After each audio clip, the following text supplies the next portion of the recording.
তখন মামা আমাকে বলল, আসলে সত্য কথা তো বাদ নাই এই দুনিয়াতে। আজকে তোমার ভালোর জন্য একটা কথা বলবো। তুমি দেখা গেল তুমি তোমার স্বামীর সাথে বলে দিলা। তখন আমি যেহেতু তোমার স্বামীর অফিসে চাকরি করি, তোমার স্বামীর মতো আমি আবার এত বড় লোক না। এখন তোমার স্বামীর অফিসে আমি চাকরি করি। এখন যদি তোমার স্বামীকে তুমি বলে দাও, তাহলে তোমার চাকরিটা নট হয়ে যাব। তখন আমি বললাম মামাকে, মামা আপনি ঘটনাটা কইলা কন, আমি কিচ্ছু বলবো না। তখন বলল যে শোনো, আমার বাইকনার বাপের টাকা আছে, অনেক কোটিপতি। আমার বোনরে ভালোবাসে একটা কোটিপতির ছেলে বিয়ে করেছে। তাই আজকে আমার বোনও কোটিপতি আর আমার বাইকনাও কোটিপতি। আর আমি ফকির, আমি তো আর কোটিপতি না। আমি আমার বাইকনার অফিসে চাকরি করি। এখন টাকার গরমে আমার বাইকনা, তোমার আর কি বলবো। তোমার বয়স তো প্রায় 18 আর 20 বছর, আর আমার বাইকনা 12 বছরের 13 বছরের মেয়ে নিয়ে অফিসে দিনের পর দিন ব্যবহার করে, ইউজ করে। এমনকি একটা মেয়েরে নিয়ে বিভিন্ন দেশে যায়। যে তোমার যে বলে গেছে যে সে কাজে গেছে, আসলেও সে কাজে যায় নাই।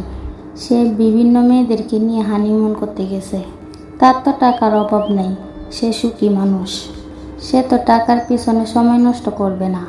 আর তার বিজনেস দেখার জন্য কত কর্মচারী আছে, তার তো আর পরিশ্রম করা লাগে না। সে বিভিন্ন দেশে বিভিন্ন জায়গায় নতুন নতুন মেয়েদেরকে নিয়ে যায়, ব্যবহার করে। আর যাদের নিত্য নতুন মেয়েদেরকে ব্যবহার করার ইচ্ছা, তাদের কি আর ঘরের বউ ভাল লাগে? আর তোমারও তো একটা ঘরের মধ্যে সুকেশের মতো সাজায় রাখছে এতটুকুই। আর তোমার কাছে তো বউ হিসাবে কোনো সময়ই কাটায় না।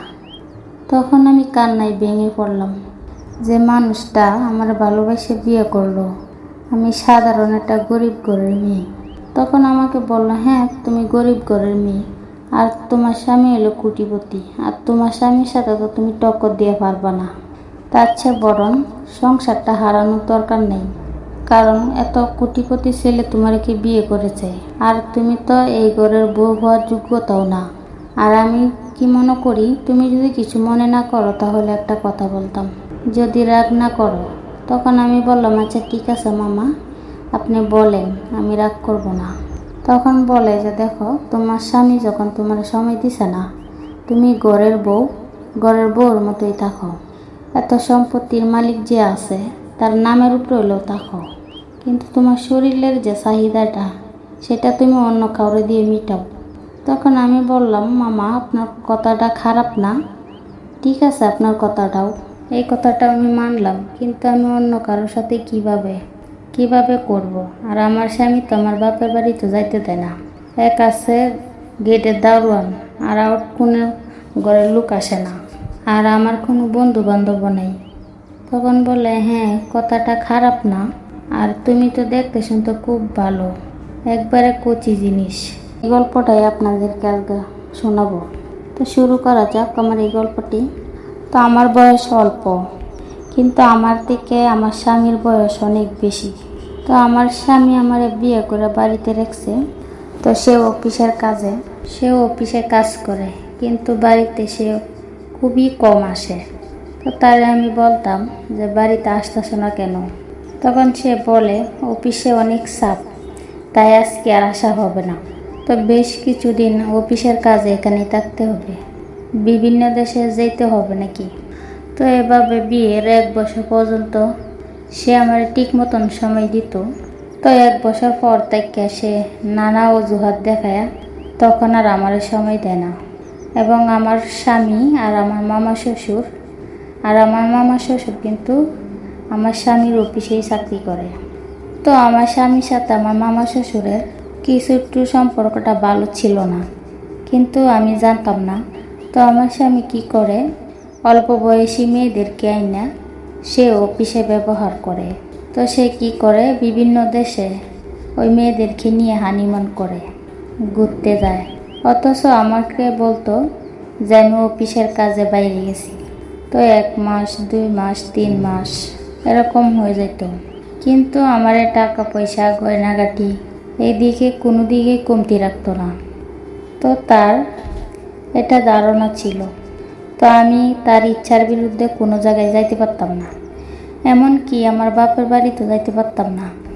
তো একদিন আমার স্বামী যখন একটা মেয়েকে নিয়ে হানিমুন করতে অন্য দেশে গেছে, আর অফিসের সব দায়িত্ব আমার মামা শ্বশুরকে দিয়ে গেছে। তো মামা শ্বশুর বলতো যে তোর এত সুন্দর ঘরে বউ তুই বিভিন্ন মেয়েদের সাথে এরকম করিস। তখন বলতো, আরে ওই মেয়েটা তো গরিব ঘরের মেয়ে, ওরে তো বিয়ে করছি সুন্দর দিকা এই লুবে, আর ওরে নিয়ে কি আমি সারা জীবন খাইমু নাকি? তো ওকে নিয়ে ফুর্তি করব, রং তামাশা করব, এই পর্যন্তই। আর কয়দিন পরে তো ওকে সাইরেই দিব।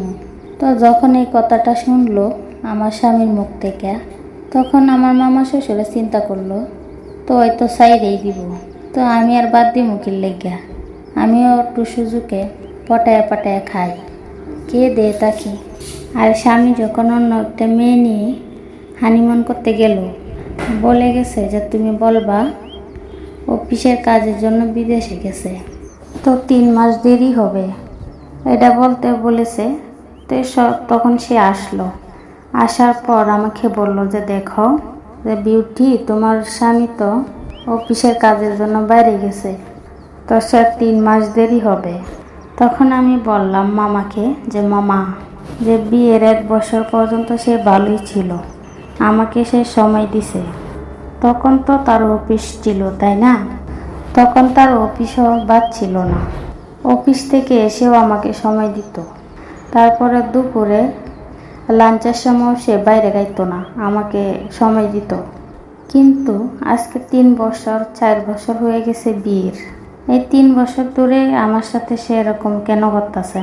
সে কয়েকদিন আগেও 6 মাস থেকে এলো অন্য রাষ্ট্রে, এখন আবার 3 মাসের জন্য আবার আরেক রাষ্ট্রে গেছে।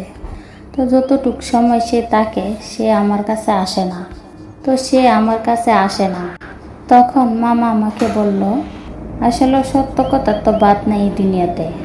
আজকে তোমার ভালোর জন্য একটা কথা বলবো, তুমি দেখা গেল তুমি তোমার স্বামীর সাথে বলে দিলা। তখন আমি যেহেতু তোমার স্বামীর অফিসে চাকরি করি, তোমার স্বামীর মতো আমি আবার এত বড় লোক না।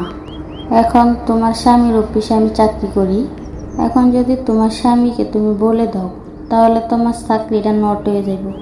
তখন আমি বললাম মামাকে, মামা আপনি ঘটনাটা কইলা কন, আমি কিচ্ছু বলবো না। তখন বলল যে শোনো, আমার বাইকনার বাপের টাকা আছে, অনেক কোটিপতি, আমার বোনরে ভালোবাসে একটা কোটিপতির ছেলে বিয়ে করেছে, তাই আজকে আমার বোনও কোটিপতি আর আমার বাইকনাও কোটিপতি, আর আমি ফকির, আমি তো আর কোটিপতি না, আমি আমার বাইকনার অফিসে চাকরি করি। এখন টাকার গরমে আমার বাইকনা, তোমার আর কি বলবো, তোমার বয়স তো প্রায় 18-20 বছর, আর আমার বাইকনা 12 বছরের 13 বছরের মেয়ে নিয়ে অফিসে দিনের পর দিন ব্যবহার করে, ইউজ করে, এমনকি একটা মেয়েরে নিয়ে বিভিন্ন দেশে যায়। যে তোমার যে বলে গেছে যে সে কাজে গেছে, আসলেও সে কাজে যায় নাই, সে বিভিন্ন মেয়েদেরকে নিয়ে হানিমুন করতে গেছে। তার তো টাকার অভাব নাই, সে সুখী মানুষ, সে তো টাকার পিছনে সময় নষ্ট করবে না।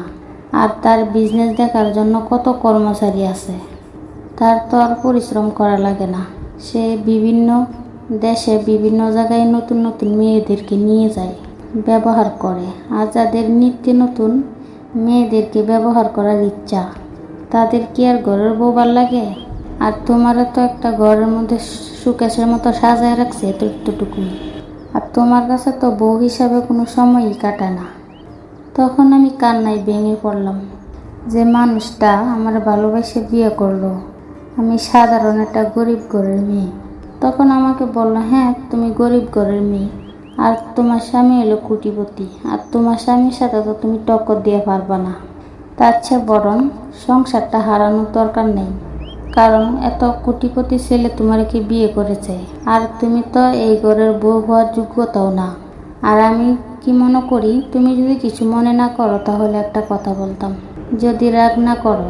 তখন আমি বললাম, আচ্ছা ঠিক আছে মামা, আপনি বলেন, আমি রাগ করব না।